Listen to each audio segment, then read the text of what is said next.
ጥንታዊ ግሪክ ውስጥ ይኖር የነበረው ማቴማቲሽንና ፊዚሲስት አርኪሜዲስ በአንድ ወቅት እንዲህ ብሎ ተናግሮ ነበር። የምቆምበትን ቦታ ስጡኝ እንጂ ዓለምን አንቀሳቅሳለሁ ይላል። እስቲ አንድ ምሳሌ ልስጣችሁ። እንበልና አንድ ሰው ትንሽ ከፍ ያለ ዳገት ላይ እየወጣ ነው። ዳገት ላይም ሲወጣ አንድ ከኋላው የሚጎትተው ጋሪ አለው። ይህንንም ጋሪ የሚጎትተው ሌላ በምንም ነገር ሳይሆን በራሱ አቅም ብቻ ነው። ልክ ፈረስ ጋሪዋን እየጎተተች እንደምትሄደው ሁሉ እሱም የጋሪውን ማሰሪያ ወገቡ ላይ አስሮ እንደምንም ወደ ላይ ከፍ ለማለትና ሽቅብ ለመውጣት እየሞከረ ነው። እጁ በጣም ዝሏል፣ ጀርባውም ደግሞ ሙሉ ለሙሉ ታጥፏል ማለት ይቻላል። በአራት እግሩ እንደሚንቀሳቀስ እንስሳ እየሄደ ነው። አሁንም ግን መጣሩን አያቆምም። ከዚህ በላይ ትንሽ ብሞክር፣ ትንሽ ብገፋ፣ በመጨረሻም የተራራዋ ጫፍ ላይ ደርሳለሁ፣ እንደምንም እደርሳለሁ ብሎ እያሰበ ነው። ምንም ብዙ ቢለፋ ግን በአንድ ሰዓት ውስጥ ትንሽ እርምጃዎችን ቢራመድ ነው። እንዳልኳችሁ ጋሪው በጣም ከባድ ነው፣ እንደ ቀላል አይገፋም። አሁን ደግሞ ሌላን ሰው እንመልከት። አሁንም ተመሳሳይ ጋሪ እየገፋ ነው፣ እኩል ክብደት አለው። ነገር ግን ይህንን ጋሪ በራሱ እጅ በገዛው እጅ እየጎተተ አይደለም እየወሰደ ያለው። ገመድን ተጠቅሞ የራሱ የሆነ ፑሊ ሲስተምን የፈጠረ ሰው ነው።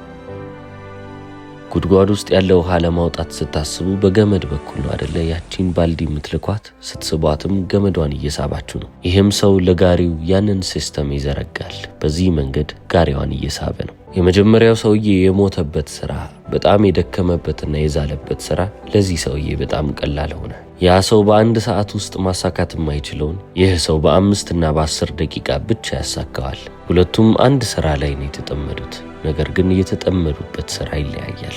አንደኛው ከችግርና ከመከራ ጋር ነው የተያያዘው፣ ሁለተኛው ቀላል የሚባል ስራን ያገኘው። አሁን ይህንን ምሳሌ ስነግራችሁ ምናልባትም ስለ ጋሪና ስለ ተራራ ብቻ እያወራው ይመስላችኋል።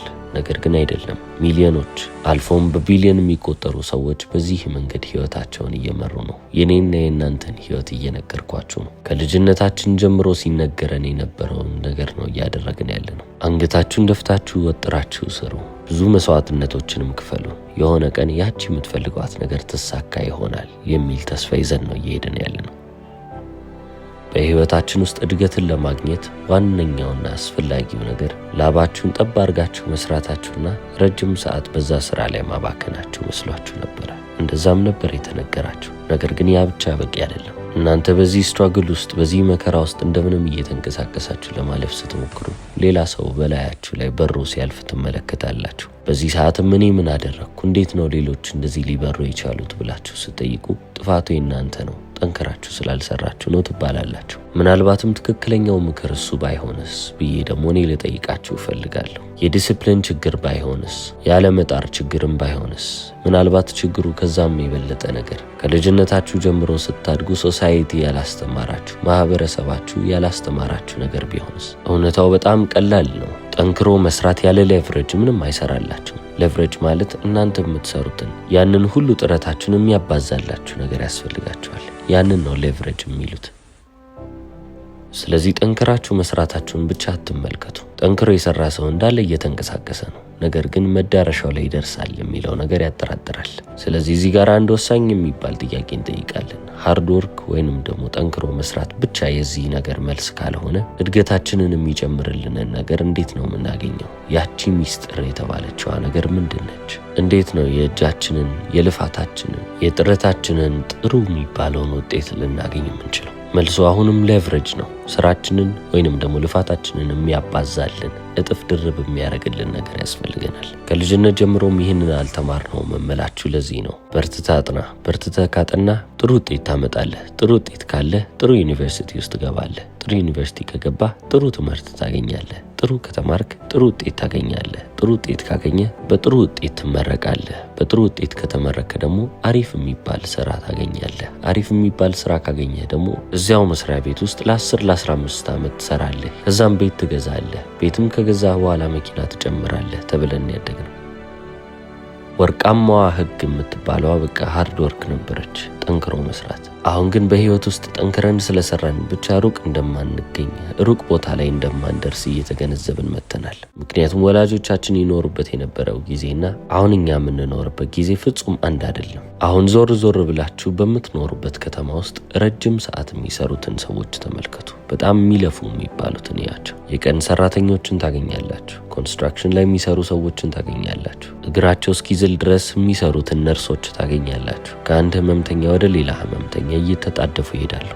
ምናልባትም ገበሬዎችንም ልትመለከቱ ትችላላችሁ። ያወቀበት ገበሬ ካለ ህይወቱን ሊያሳምር ይችላል። ነገር ግን አብዛኛው ገበሬ የሚኖረውን ህይወት ተመልከቱ። ያን ያህል የሚያረካ ወይንም ደግሞ በህይወት ውስጥ በቃ አርፎ ትንሽ ኢንጆይ የሚያደርግበትን ጊዜ አያገኝም። ታዲያ እነዚህ ሰዎች በጣም እንደዚህ እየለፉ በጣም እንደዚህ እየሰሩ በህይወት የሚፈልጉትን ነገር ያላገኙ ከሆኑ እያጣጣሙት ካልሆነ በህይወታቸው ረክተው እየኖሩ ካልሆኑ ምናልባትም የሆነ ችግር አለ ብለን መመልከት ሳይኖርብን አይቀርም። ተሳቢ የሚነዱ ሹፌሮችን ካያችሁ ለ10 ለ12 ሰዓት ያለማቋረጥ ሲነዱ ነው የምታዩት። ሌሊቱን ሙሉ ህይወታቸውን አደጋ ላይ እየጣሉ እናም ደግሞ የሆነ ሰዓት ላይ ለዚህች ህይወት ነው ወይ ይህንን ሁሉ ነገር የማደርገው ብለው ራሳቸውን ሳይጠይቁ የሚያልፉ እንዳይመስላችሁ። ሁሉም ሰው የሚያደርገውን ነገር ቢቀይርና ደስ የሚለውን ወይንም የሚያስደስተውን ነገር በህይወት ቢያደርግ ደስ ይለዋል። ነገር ግን አብዛኛው ሰው ትከሻው ላይ ኃላፊነት ስላለበት እነዛን ኃላፊነቶች መወጣት ስላለበት ማብላት ያለበት ሰው ስላለ ነው እንደዚህ እየለፋ ያለው። እነዚህ ሁሉ አሁን የጠቀስኳቸው ሰዎች ለሶሳይቲ ወይንም ለማህበረሰብ በጣም ቁልፍ የሚባሉ ሰዎች ናቸው። ነገር ግን ቁልፍ እንደመሆናቸው መጠን በህይወት የሚፈልጉትን አግኝተዋል ወይ? እርግጠኛ ነኝ በህይወት የረኩ ወይንም ደግሞ በህይወት የምፈልገውን ነገር አግኝቻለሁ ብለው የሚናገሩ በጣም ጥቂቶች ናቸው። ኃይልን የሚያገኙት፣ ገንዘብን የሚያገኙት፣ የሚፈልጉትን ህይወት የሚያገኙትና ስልጣን ላይ የሚቆዩት ሰዎች ብዙ ጊዜ እነዚህ አይነት ሰዎች አይደሉም። ነገር ግን ቢሮ ውስጥ የተቀመጠ አንድ ሰው ልታገኙ ትችላላችሁ። እሱ አንድ ስብሰባ ይታደማል። በስብሰባ ውስጥም መደረግ ያለበትን ነገር ያሳውቃል። ሰራተኞቹ የሚያስፈልገውን ነገር ይሰሩለታል። እሱ ከላይ ሆኖ ነገሮችን ማኔጅ ያደርጋል። ስልጣን ላይ የተቀመጠው እሱ ነው። ኃይልን የሚያገኘው እሱ ነው። ንብረትን፣ ሀብትን የሚያፈራው እሱ ነው። አንድም ኢንቨስተር የሚባል ሰው ሊኖር ይችላል። ቼክን እየጻፈ ገንዘቡ እንዲባዛለት፣ ገንዘቡ ለሱ እንዲሰራለት እያደረገ ህይወቱን እያሰመረ የሚያልፍ ሰው ይሆናል። ታዲያ እንደነዚህ አይነት ሰዎች በህይወት የሚፈልጉትን እያገኙ ከሆነ ለምንድን ነው እንደነሱ ለመሆን አንሞክረው? ቢያንስ እነሱ የሚጠቀሙትን ነገር ለምን አንወስድም? እንደ እውነታው ከሆነ ስልጣን ላይ ያሉ ሰዎች፣ በዛ ከፍተኛ ቦታ ላይ ያሉም ሰዎች እኮ በደንብ ይሰራሉ፣ በደንብ ይለፋሉ። ነገር ግን እንደ ቀን ሰራተኛው አይለፉም። እንደ ገበሬው ቀኑን ሙሉ ሲለፉ አይውሉም። ስራ ምን ማለት እንደሆነ የምታውቁት የምርም ወርዳችሁ በጣም ከባድ የሚባለውን ነገር ስትመለከቱት ነው። ልክ እንደ ቀን ስራ በህይወታችን ውስጥ ህመም የሚያመጣብን እውነታ ይሄ ነው። ጠንክረው በመስራት ብቻ ህይወት አይቃናም። አስተውሉ፣ ብቻ ነው ያልኩት። ጠንክሮ መስራት አስፈላጊ ነው፣ ነገር ግን እሱ ብቻውን አይሆንም። ጠንክሬ በመስራት ብቻ ምን ላገኝ እችላለሁ ካላችሁ በህይወታችሁ ውስጥ ድካምን፣ ህመምን፣ መከራን ብቻ ነው የምታተርፉት። ምክንያቱም በደንብ ሁሉንም ነገራችሁን አውጥታችሁ ሰጣችሁ ማለት የምታገኙትም ነገር እናንተ በዚህ ህይወት ውስጥ እንድታርፉ የሚያደርጋችሁ ነገር ነው እንጂ ነፃ እንድትወጡ የሚያደርጋችሁ ነገር አይደለም። ዛሬ በቀን 3 እንድትበሉ የሚያደርጋችሁ ነገር ካገኛችሁ በቀን 3 ትበላላችሁ። ለነገ ደግሞ ተነስታችሁ ነገን መልፋታችሁ ነው። በጣም ትልቅ ጉልበት ደግሞ የሚኖራችሁ በወጣትነት ጊዜያችሁ ነው። ወጣትነት ጊዜያችሁ እያለፈ እናንተም እድሜ እየተጫናችሁ ሲመጣ ይህ ሲስተም ለእናንተ ጠቃሚ መሆንነቱን ያቆማል። አሁን እናንተም አትፈለጉ ትባላላችሁ። እስከ ዛሬ ስትሰሩበት የነበረው ድርጅት እናንተ ከዚህ በኋላ አታስፈልጉኝም ብሎ ወጣት በሆነ ሰው እናንተን እየተካችሁ ያልፋል። አብዛኛውም ሰው የሚያሳዝነኝ ለምን እንደሆነ ታውቃላችሁ? ራሱን የሚያወቅስ ሰው ነው ያለው፣ ሲስተሙን አይደለም። ምናልባትም እናንተ የተባላችሁትን ሰምታችሁ ስለሰራችሁ ብቻ ራሳችሁን ወይኔ እንዲህ መሆን የለብኝም መጨረሻዬ እንዴት እንዲህ እንደሆነ ግራ ነው የሚገባኝ ትሉ ይሆናል። ጥሩ ነገርም ስላላገኛችሁ በህይወትም የምትፈልጉትን ህይወት ስላልገነባችሁ ራሳችሁን ተወቅሱ ይሆናል። የሲስተሙም ችግር ነው። ሲስተሙን መውቀስ አለባችሁ እያልኩ ሳይሆን፣ ነገር ግን በመጨረሻም እናንተ ራሳችሁን ብቻ እየወቀሳችሁ ትቀመጣላችሁ። አጣችሁት ነገር በላይ ካላገኛችሁት ነገር በላይ ትልቁ ህመማችሁ የሚሆነው እሱ ነው። ግሪክ ማቴማቲሽያን የሆነው አርኪሜዲስ የምቆምበትን ቦታ ስጡኝ እንጂ ዓለምን አንቀሳቅሳለሁ ሲል ምናልባትም ይሄ አብሪተኛ እንዴት ነው ራሱን የሚያስበው ማን የሆነ መሰለው ብላችሁ ታስቡ ይሆናል። ነገር ግን እሱ ስለ ራሱ አቅም እያወራ አይደለም፣ ስለ ሌቨሬጅ እያወራ ነው። አቅሙን የሚያባዛበትን መንገድ ስለሚያውቅ ነው እንደዚህ እያለ ያለው። ትክክለኛ የሚባል ቱል ካላችሁ፣ ትክክለኛ መሳሪያ ካላችሁ በጣም ከባድ የሚባለው ነገር እንኳን በእናንተ ፊት በጣም ቀላል እየሆነ ይሄዳል። ምክንያቱም በትክክለኛው ዘዴ በትክክለኛው መሳሪያ ነገሩን እየተወጣችሁት ነው። ስለዚህ ሌቨሬጅ ማለት ምን ማለት ነው ካልን ኃይላችሁን ያወጣችሁትን ጉልበት እንዳለ እያባዛ ለእናንተ ትርፍን ወይንም ጥቅምን የሚያመጣላችሁ ነገር። ለምሳሌ አንድ ሰው በገዛ እጁ አንድን ጉድጓድ ለመቆፈር ያስብ ይሆናል። ያንንም ጉድጓድ ይቆፍር፣ ችግር የለውም። ነገር ግን ብዙ ሰዓትና ብዙ ጉልበት ይፈጅበታል። ሌላኛው ሰው ግን ጉድጓድ የሚቆፍር ማሽን ቢሰራ እድሜ ልኩን ጉድጓድ የሚቆፍርለትን ነገር አገኘ ማለት ነው። አንዴ ነው የሰራው፣ ነገር ግን አንዴ በለፋበት ብቻ እድሜ ልኩን እያጨደ ይሄዳል። አሁን ሌቨሬጅ ስል ብዙ ጊዜ ፊዚካል የሆነ ቱል ወይንም መሳሪያ ታስቦ ይሆናል። ነገር ግን ሁሌም ቢሆን ፊዚካል የሆነ ነገር አይደለም። ዓለማችን ላይ በጣም ትልቅ የሚባለው ሌቨሬጅ ወይንም ደግሞ በጣም ወሳኝ የሚባለው ሌቨሬጅ የማይታየው እውቀት የተሰኘው ሌቨሬጅ ነው። ብዙ ስቶይክ ፈላስፋዎችን መመልከት ትችላላችሁ እና አሪስቶትል፣ ፕሌቶ፣ ሶክራተስ አልፎም ደግሞ ኤፒክቴተስን ብንመለከት እነዚህ ሁሉ ሰዎች ሐሳባቸውን ጽፈው ይሄው አሁንም ድረስ የነሱ ሐሳብ ምን ያህል እውነታ እንደሆነ እኛ እየተነጋገርን እየተማርንባቸው ነው። ዘ አልኬሚስት የተሰኘውን መጽሐፍ ታውቁት ይሆናል። እሱን መጽሐፍ የጻፈው ጸሐፊ ፓውሎ ኮኤሎ የተሰኘ ብራዚላዊ ጸሐፊ ነው። ያቺን መጽሐፍ ከመጽሐፉ በፊት በጣም ብዙ ውድቀቶችን የተመለከተ ሰው ነው። ብዙ መጽሐፍ ጽፏል፣ ብዙ መጽሐፍ አሳትሟል።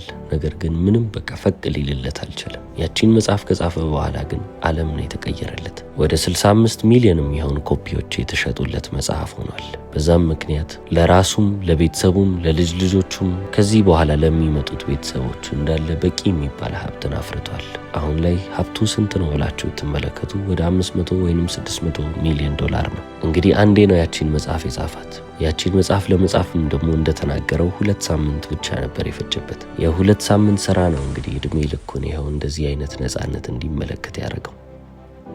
አሁን እኔ ምን ለማለት እየፈለግኩ ነው? እዚህ ጋር አንድ የምትሉትን ሌቨሬጅ መምረጥ መቻል አለባችሁ። ኃይላችሁን አቅማችሁን የሚያባዛላችሁ ነገር በብልሃት መመልከት መቻል። ጊዜው የቴክኖሎጂ ነው። አንድ ፕሮግራመር የሆነች አፕሊኬሽን ቢሰራ ያቺ አፕሊኬሽንም በብዙ ሰዎች እጅ ላይ ብትገኝ ሕይወቱን ሙሉ ስለ ገንዘብ የማያስብና የማይጨነቅ ሰው ይሆናል። ምክንያቱም አንድ የሰራው አፕሊኬሽን እድሜ ልኩን ሲያበላውና ሲያጠጣ ያቆየዋል። እኔ እዚህ ጋር የምሰራውንም ስራ ተመልከቱ። እስከ ዛሬ ድረስ 800 የሚሆን ቪዲዮዎችን ለቅቄያለሁ። እነዛ 800 ቪዲዮዎች አንዴ ተለቀዋሉ። ለነዛ ቪዲዮዎች ድጋሚ መስራት አይጠበቅብኝም። ኦልሬዲ አየር ላይ ያሉ ወይንም ደግሞ ኢንተርኔት ላይ የተቀመጡ ንብረቶቼ ናቸው። ስለዚህ ሰዎች ተመልሰው እነዛን ቪዲዮዎች ባዩ ቁጥር ወደ ኪስ የሚገባ የሆነ ነገር ይኖራል። እኔ ግን ለነዛ ቪዲዮዎች የሰራሁት ቆይቻለሁ። አሁንም ይሄንን ቪዲዮ ሰርቼ ከዚህ በኋላ ስለዚህ ቪዲዮ ምንም የሚያሳስበኝ ነገር የለም። አንዴ ኢንተርኔት ላይ አፕሎድ ከተደረገ በቃ አለቀ፣ ስራው ተሰራ ማለት ነው። እኔ ከዚህ በኋላ ምንም ቪዲዮ ባልሰራ እንኳን ከዚህ በኋላ ይሄንን ቪዲዮዎች የሚመለከቱልኝ ሰዎች ሁሌም ቢሆን እኔን የሚያኖሩኝ ይሆናሉ። ስለዚህ ሁለተኛው ሌቨሬጃችሁ፣ ሁለተኛው ኃይላችሁን የሚያባዛላችሁ ነገር ኢንተርኔት ወይንም ደግሞ ቴክኖሎጂ ነው። ስለዚህ ምን አይነት ስራ ላይ ነው የተሰማራችሁት? እንዴት ነው ይሄንን ሌቨሬጅ መጠቀም የምትችሉት? እንዴት ነው ኃይላችሁን ልታባዙ ውጤቶቻችሁንም ብዙ ልታረጉ የምትችሉት? ልብ ብላችሁ አስተውሉ። ሶስተኛው ሌቨሬጅ ሰዎች ናቸው። እንግዲህ የትኛውም ዓለማችን ላይ ተጽዕኖ የፈጠረ ሰው ለብቻው አይደለም ያንን ተጽዕኖ ሊፈጥር የቻለው። ማህተማ ጋንዲ ህንድን ነጻ ሲያወጣ እሱ ብቻውን ሆኖ አይደለም። ብዙ ሰዎች፣ ብዙ ተከታዮች፣ ብዙ አጋዦች ነበሩ በሐሳቡ የሚያምኑለት። ኔልሰን ማንዴላ ለሳውዝ አፍሪካ ያንን ሁሉ ዓመት ሲታገል፣ ያንን ሁሉ ዓመት ሲሰራ ማን ነበር ከጀርባው? በሱ ሐሳብ የሚያምኑ ስለ ነጻነት የሚቆሙ ብዙ ደጋፊዎች አብረውት ነበሩ። ስለዚህ አንድ ሰው ሬቮሉሽን ሊፈጥር አይችልም። ግዴታ ሌሎች ሰዎችም አብረውት ሊመጡ ይገባል። አሁን ደግሞ ወደ ቀጣዩ እንለፍ። ቀጣዩ ሌቨሬጅ ካፒታል። ማንኛውም አይነት ንብረት የገቢ ምንጭ የሚያመጣ ምንም አይነት ነገር ካፒታል ሊባል ይችላል። ኢንቨስትመንት፣ ገንዘብ፣ ቤት፣ ወርቅ፣ ምንም ነገር ይሁን። አብዛኛው ሰው ሌቨሬጅ ብሎ ሲያስብ ገንዘብን ነው መጀመሪያ የሚያስበው። ገንዘብ ግን አሁንም ሀብታም ባሪያ ሊያረጋችሁ ይችላል፣ ወይንም ደግሞ ነፃ የወጣ ግለሰብም ሊያረጋችሁ ይችላል። በእነዚህ በሁለቱ መካከል ያለችዋ መንገድ በጣም ቀጭን ነች። ስለዚህ አካሄዳችሁን ማወቅና መለየት መቻል ይጠበቅባቸዋል። ሌቨሬጅ ማለት በአጠቃላይም ብዙ ገንዘብ ማካበት አይደለም። ይህን ነገር በደንብ አስበሩበት። እናንተነታችሁን ሆናችሁ የምትቀጥሉበትን መንገድ ማብዛት ነው። ስለዚህ ትክክለኛ ማንነታችሁን እያወጣችሁ እንድታሳዩ የሚፈቅድላችሁን ነገር ነው የምትፈልጉት። የእናንተ ትክክለኛ የሚባለው ዓላማ በእናንተ ውስጥ መኖር የሚችልበትን መንገድ ነው የምትፈልጉት። ሌቨሬጅም የሚያስፈልጋችሁ ለዚህ ነው። ዓላማችሁ ከእናንተ በላይ እንዲሰራላችሁ ያስፈልጋችኋል። ስለዚህ ስለ ማንኛውም ጥቃቅን ነገር ማሰብ ስታቆሙ የገንዘብ ነፃነት ስታገኙ፣ ሕይወታችሁን ከምንም ነገር ትስስር ውጭ ያርጋችሁ እናንተ በዓላማችሁ ውስጥ መኖር ስትጀምሩ የዛኔ ሌቨሬጅ ያገኛችሁ ማለት ይቻላል። አቅማችሁ፣ ጉልበታችሁ፣ ኃይላችሁ፣ ሁሉም ነገራችሁ ተባዛላችሁ ይባላል። ስለዚህ አሁን ምን ያህል አቅም ማውጣት ትችላላችሁ፣ ምን ያህል ልጥሩ ትችላላችሁ የሚለው ነገር ሳይሆን ምን ያህል ሌቨሬጅ አላችሁ የሚለው ነገር ሊያሳስባችሁ ይገባል። እቺ ዓለም የምትተዳደርበት ሲስተም እናንተ ይሄንን ሁሉ እንድታውቁና እንድትገነዘቡ አትፈልግም። ሁሉም ሰው ነፃ ከወጣ ባሪያ የሚባል ሰው አይኖርም። በዚህ ጊዜ ባርነት አለ ወይ ካላችሁ፣ አዎ በደንብ አለ። በፊት ባሪያዎች በቤት ውስጥ ይታሰራሉ፣ ያገለግላሉ፣ ይለፋሉ። ለልፋታቸውም ደግሞ ማታ ማታ ምግብ ይሰጣቸዋል፣ ይተኛሉ፣ ነገም ጠዋት ተነስተው ይለፋሉ። በአሁኑ ጊዜ ያሉት ባሪያዎች ደግሞ ጠዋት ይነሳሉ፣ ይሰራሉ፣ ይለፋሉ። በወሩ መጨረሻ ላይ ደሞዝ ያገኛሉ። የወሩ መጨረሻ ላይ የሚያገኙት ደሞዝ ግን ለልብስ፣ ለቤት ኪራይና ለምግብ ብቻ ነው ይበቃቸው። ስለዚህ አሁንም ተነስተው መስራት እንደሚጠበቅባቸው ያውቃሉ ማለት ነው። አሁንም ለሰርቫይቫል የሚሰራ ህዝብ ነው እንጂ ያለው ለፍሪደም ወይንም ለነጻነት የሚሰራ ህዝብ አይደለም። ስለዚህ ራሳችሁን ጥሩ የሚባል ቦታ ላይ አስቀምጡ፣ ጥሩ ሌቨሬጅ ይኖራችሁ። ከዛ በተጨማሪም ኔቪል ጎዳርድ የዊሊያም ብሌክን አንድ ታዋቂ አባባል ሁሌም ይለዋል፣ ኢማጂን ቤተር ዛን ዘ ቤስት ዩ ኖ ይላል። የምታስቡት በአይነ ህሊናችሁ የምትመለከቱት ነገር እንዳለ ምርጥ ነው ብላችሁ ከምታስቡት ነገር በላይ ይሁን እንደማለት ነው። እስከ መጨረሻው ስለተመለከታችሁ አመሰግናለሁ። ቻው።